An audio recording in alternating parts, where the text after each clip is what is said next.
하나님 말씀은 마태복음 13장 44절에서 52절의 말씀입니다. 마태복음 13장 44절에서 52절의 말씀, 우리 한 목소리로 같이 읽도록 하겠습니다. 시작. 천국은 마치 밭에 감추인 보화와 같으니 사람이 이를 발견한 후 숨겨두고 기뻐하며 돌아가서 자기의 소유를 다 팔아 그 밭을 사느니라. 또 천국은 마치 좋은 진주를 구하는 장사와 같으니 극히 값진 진주 하나를 발견하며 가서 자기의 소유를 다 팔아 그 진주를 사느니라. 또 천국은 마치 바다에 치고 각종 물고기를 모으는 그물과 같으니 그물에 가득함에 물가로 끌어내고 앉아서 좋은 것은 그릇에 담고 못된 것은 내버리느니라. 세상 끝에도 이러하리라. 천사들이 와서 의인 중에서 악인을 갈라내어 풀무불에 던져 넣으리니 거기서 울며 이를 갈리라. 이 모든 것을 깨달았느냐 하시니 대답하되 그러하오이다. 예수께서 이르시되 그러므로 천국의 제자된 서기관마다 마치 새 것과 옛 것을 그 곳간에서 내오는 집주인과 같으니라. 아멘. 오늘 말씀의 제목은 올인해야 할 단 한 곳이라는 제목으로 말씀을 나눕니다. 지금 예수님께서 비유로 천국에 대해서 가르치시는데 첫 번째 비유가 무슨 비유였습니까? 씨 뿌리는 자의 비유였죠. 그리고 가라지의 비유, 그리고 어제는 겨자씨 비유, 누룩 비유, 이렇게 천국이 사람의 마음에서 어떻게 심어지고 자라고 결실하는지에 대해서 가르치셨어요. 좋은 씨, 천국에 속한 자들이 세상에 뿌려짐으로 인해서 천국이 세상 가운데서 어떻게 자라서 풍성한 결실을 거둘 건가, 이걸 가르치신 거죠. 세상에 형성되는 천국은 마치 겨자씨, 작은 겨자씨가 뿌려지듯이 비록 그 시작은 미미하지만 나중은 세계 만민의 깃들, 만민이 깃들일 거대한 나라가 될 거라는 거죠. 적은 누룩이 밀가루 반죽 전부를 부풀게 하듯이 사람의 안팎 전체를 변화시킬 것이고 온 세상을 근본적으로 변화시키게 될 것을 가르치신 겁니다. 그러니까 복음의 씨가 사람의 마음에 딱 심겨진 다음에 싹이 나고 그 다음에 뿌리가 내려지고 자라고 결실하는 과정들이 있는데, 그런데 이 과정 속에서 또 항상 무슨 일이 있을 걸 말하고 있습니까? 방해가 있고 대적하는 일들이 있을 것 또한 말씀하시죠. 마귀와 죄의 세력들이 은밀하고도 강력한 역사 속에서 이렇게 또 대적하는 일들이 일어나지만, 그렇다 할지라도 천국은 결국 미미하게 시작되는 것 같지만 나중에는 온 세계에 충만해서 세상 전체를 바꾸어 놓을 것이 바로 천국이다, 이렇게 말씀하시는 것을 우리가 지금까지 보아왔습니다. 자, 오늘 말씀은 내용관찰 문제 1번을 보시면, 자, 본문에서 예수님이 천국은 무엇과 같다고 하셨는지 세 가지를 찾아봅시다. 자, 첫 번째, 44절에서 천국은 뭐와 같습니까?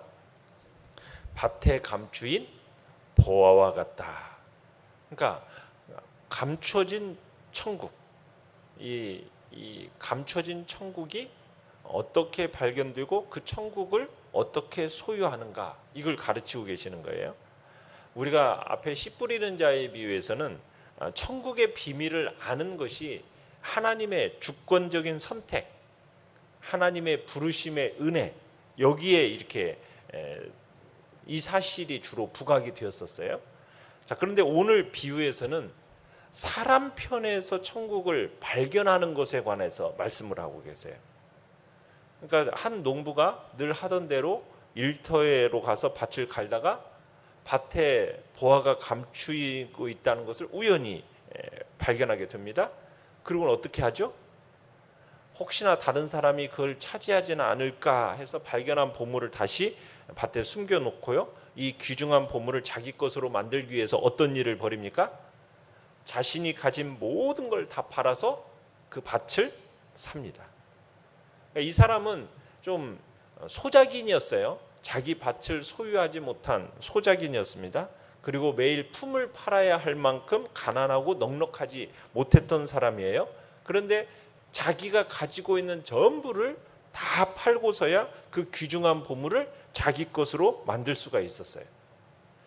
자기 소유를 단 하나도 남기지 않고 다 포기하고서야 그 귀중한 보물을 자기 것으로 만들어낼 수가 있었다는 얘기입니다. 자기가 가진 모든 것을 다 팔아야 그 밭을 사는 것과 같이 천국은 그렇게 사는 거다. 지금 이렇게 얘기하고 있어요. 자, 두 번째 비유 45절, 46절에 보면요. 뭐라고 얘기되어 있습니까? 천국은 마치 뭐와 같다? 좋은 진주를 구하는 장사와 같다. 그러니까 진주 상인에 빗대어서 얘기하고 있습니다. 이 상인은 취급하는 물건이 진주라는 걸 볼 때 평범한 상인은 아니에요. 먼 곳까지 두루 왕래하면서 아마 값진 보석을 취급하는 거상이었던 것이 분명합니다. 자, 그는 어떤 물건이라도 그 값을 다 치를 만큼 충분한 재력을 갖추었던 거죠. 그러니까 항상 귀한 물건만을 다루면서 물건의 값어치를 알아보고 판단하고 그리고 그것이 좋은 물건인지를 알 수 있는 그런 식견과 탁월한 분별력을 가졌던 식견을 가졌던 사람이었을 것으로 우리가 알 수 있죠. 그런데 이 상인이 지금까지 그가 사고 판 수많은 진주들에 만족하지를 못해요. 좋은 진주를 찾는 겁니다. 더 아름다운 진주, 그 모양과 광택이 탁월한 귀중한 진주를 찾고 있었어요. 그러다가 발견하게 됩니다. 극히 값진 진주 하나를 발견하게 돼요. 지금까지 보아하지 못했던 그런 너무나도 뛰어난 진주, 이 세상에 단 하나밖에 없는 정말 최고의 진주를 만나게 된 거예요. 자, 그러니까 이 상인이 어떻게 합니까? 주저하지 않고 자기의 재산을 다 팔아 정리해가지고 그 진주를 삽니다. 그러니까 진주 상인이었기 때문에 이 사람의 재산이 작았겠습니까? 많았겠습니까? 결코 작지 않았겠죠?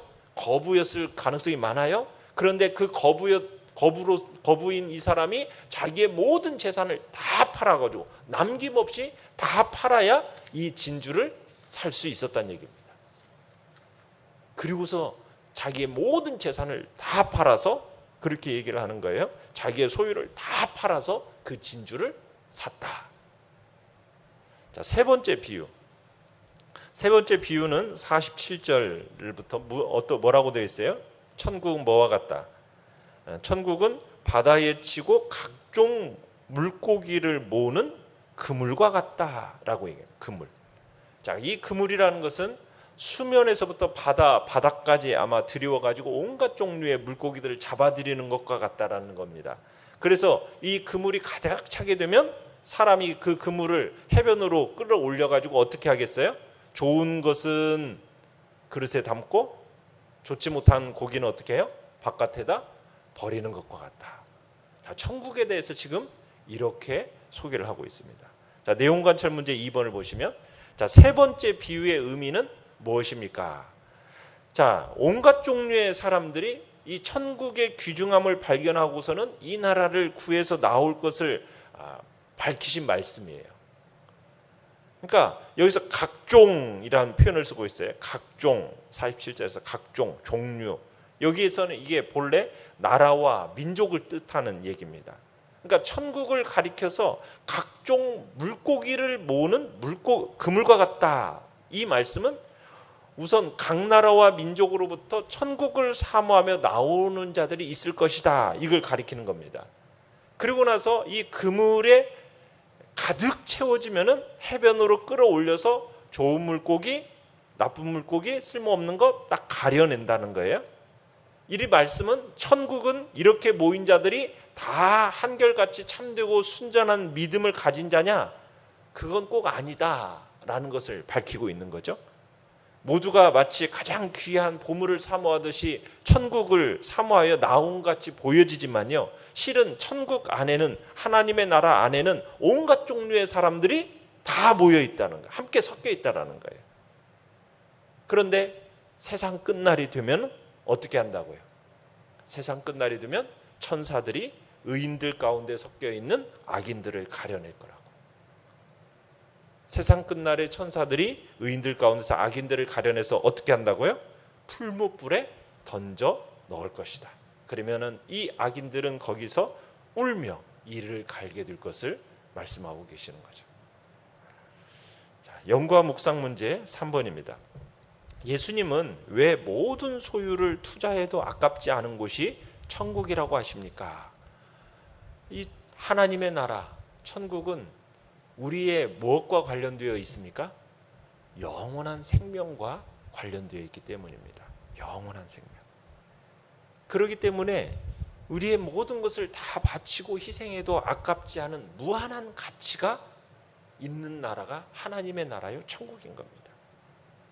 우리의 모든 소유를 다 투자해도 전혀 아깝지 않은 최고의 가치가 바로 이 하나님의 나라 천국에 있기 때문에 우리는 이 천국의 영광과 그 천국의 아름다움의 가치를 사모하면서 귀중하게 여겨야 되는 거죠. 천국이라는 것은 그렇습니다. 자기의 모든 소유를 다 팔아서 이 한 가지를 살 만큼 가장 귀하고 소중한 보물이라는 것. 우리는 그 천국의 가치를, 영원한 생명의 가치를 우리는 알아야 되고 그 분별력을 우리는 가질 수 있어야 됩니다. 느낀 점 4번입니다. 천국을 위해 자신의 모든 것을 내놓는 사람들의 이야기를 들을 때 무엇을 느낍니까? 우리가 천국, 하나님의 나라가 오직 하나님의 기뻐하시는 뜻을 따라서 값없이 은혜로 주어지는 것, 거저 받는 것이라고 이야기하지만 동시에 이런 은혜를 받은 자는요, 천국을 위해서 자신의 모든 것을 내놓는 자세로 사모하고 구해야 한다. 이걸 우리는 느끼게 됩니다. 지금까지 감추어졌던 그 천국, 그 귀중한 천국의 가치를 딱 알게 되자 이 천국을 자기의 소유로 만들기 위해서 자기가 소유한 모든 것을 하나도 남김없이 다 포기하고 버리는 거죠. 내가 사랑하고 내가 집착했던 것 다 버리는 거예요. 뭘 하나를 위해서, 단 하나, 이 소중한 천국을 얻고자 하기 위해서. 지금 천국은 진주상인과 같이 이 거대한 재산을 가진 사람도요, 자기가 가진 것을 다 팔아야 살 수 있는 게 그만큼 가치 있고 값지고 귀중한 것이 천국입니다. 가난한 농부도 그렇고 정말 거부인 진주상인도 그렇고 지금 여기서 얘기하는 건 뭐냐면 자기가 가진 것을 다 어떻게 해야 돼요? 다 버리고서야 가장 값진 보물을 얻었듯이 천국이라는 것은 자기가 가진 모든 것을 다 버리고서야 얻을 수 있는 거라는 거예요. 그러니까 천국은 이처럼 그 가치에 있어서, 귀중함에 있어서 무한한 가치가 있다는 겁니다. 어떤 부자라 할지라도 자기가 가진 것을 다 내놓아야만이 얻을 수 있는 게 천국이에요. 그러면서도요, 가난한 이 소작 품꾼도, 진주상인과 같은 거부도 똑같이 자기가 가진 것을 다 어떻게 해야 돼요? 다 팔면 살 수 있는, 어떻게 보면 이상하고도 신비한 나라인 거죠. 부자든 가난한 자든 자기가 가진 모든 것을 다 버려야만 얻을 수 있는 나라, 그 나라가 천국이라는 거예요. 여러분, 그렇다고 해가지고 우리가 천국을 살 수 있다, 지금 이 얘기를 하는 게 아닙니다. 우리의 공로와 자격이나 어떤 대가 지불로 우리가 구원을 받는다, 천국을 소유한다, 이 말을 하는 게 아니에요. 구원이라는 것은 전적으로 은혜로만 가능한 겁니다. 선물로만 우리에게 주어지는 겁니다. 그럼에도 불구하고 곳곳에서 우리들에게 뭐라고 말을 하느냐? 모든 것들을 파는 과정이 있다, 지금 이 얘기를 하는 거예요. 그것을 팔아야만 천국에 들어가는 자격과 공로를 얻는다, 이 얘기를 하는 것이 아니고, 밭에 보화가 감추어 있다는 것을 알면은 반드시 어떻게 하게 되어 있다는 얘기예요. 그 보화 때문에 가지고 있는 것을, 모든 것을 다 팔아서라도 내가 그 밭을 반드시 사고야 말겠다, 이런 태도와 그리고 그런 진짜 그런 마음으로 이렇게 살아가게 되는 거죠. 이게 하나님 나라의 백성의 중요한 특징입니다. 근데 이것은 무슨 해야만 하는 의무다, 의무로 말하는 게 아니에요. 여기 44절을 다시 한번 보시면요, 감추인 보화와 같으니 사람이 이를 발견 후 숨겨두고 뭐하며? 기뻐하며 돌아가서, 기뻐하며, 이렇게 얘기했어요. 기뻐하며. 그러니까 자기를 가진 모든 소유를 팔아야 하는 의무감으로 하는 것이 아니에요. 억지로 파는 게 아니에요. 그렇게 안 하면 안 좋은 일이 생길까 두려워서 하는 게 아니에요. 자기가 가진 모든 것을 다 파는 사람의 중심은 지금 어떤 중심이에요? 큰 기쁨과 감격이 있는 겁니다. 팔지 않고서는 견딜 수 없는 기쁨과 감격이 있는 거예요. 그러니까 천국에 대한 가치를 발견한 사람, 영원한 생명이 무엇인지에 대한 가치를 발견한 사람은 그 마음의 기쁨과 감격을 가지고 자기에 있는 모든 것을 다 포기하고 내어놓고 다 버리고, 그리고 그 영원한 생명 천국을 소유한다라는 거죠. 우리의 삶 속에 주님을 따르는 그 동안에 모든 것을 팔아야 하는 순간이 있어요. 그러나 그 순간조차도 너무나 큰 기쁨 속에서 이 모든 일들을 한다는 거죠. 모든 것을 다 팔고 모든 것을 다 버리고 그리고 나서 주님을 따르느라. 주님의 분명한 요구가 있어요. 분명히 주님께서는 우리에게 그 대가를 요구하십니다. 그렇지만 그 치르는 대가, 우리가 그 모든 것을 다 버리고 주님을 따르는 데 있어서 그것이 아까울까요? 아깝지 않을까요? 그것이 전혀 아깝지 않은 거예요. 왜? 영원한 생명, 주님을 따르는 것의 그 가치가 무엇인지를 발견했기 때문에. 그래서 그 모든 것들을 다 버리고 최고의 가치를 향하여 달려가니까 그 마음에 뭐가 있어요? 기쁨과 감격이 있는 상태 가운데서 주님을 따른다라는 거죠. 옆 사람들은 막 큰일 난다라고 얘기하지만 그거 괜찮다는 거예요. 그리고 다 팔아서 그 밭을 사는 거예요. 그러면서도 그 마음에 뭐가 있어요? 기쁨과 감격이 있는 거죠. 이게 하나님 나라의 백성의 삶의 원리라는 겁니다. 억지로가 아닙니다. 그 속에 중심으로부터 우러나는 기쁨과 감격, 그것이 바로 천국을 발견한 사람의, 하나님 나라의 백성의 진짜 모습이고 삶의 원리다. 지금 이게 우리 주님이 가르치시고 있는 비유의 내용인 것입니다. 결단과 적용 5번. 하나님 나라를 위해 내가 포기해야 할 것, 아낌없이 내놓아야 할 것은 무엇입니까? 우리가 주님 앞에서 먼저는 정말 오늘의 기도와 같이 같이 한번 읽어볼까요? 시작. 그 무엇보다 귀한 천국의 가치를 깨닫고 인생 전체를 하나님 나라에 걸 수 있는 믿음을 주소서. 아멘. 우리에게 이런 믿음, 정말 최고의 천국의 가치를 깨달을 수 있는 복된 눈이 우리에게 열려질 수 있도록, 그래서 우리의 마음의 기쁨과 감격으로 주님을 따르는 복된 자리에 우리가 설 수 있도록 주님 앞에 기도하며 나가시길 바랍니다.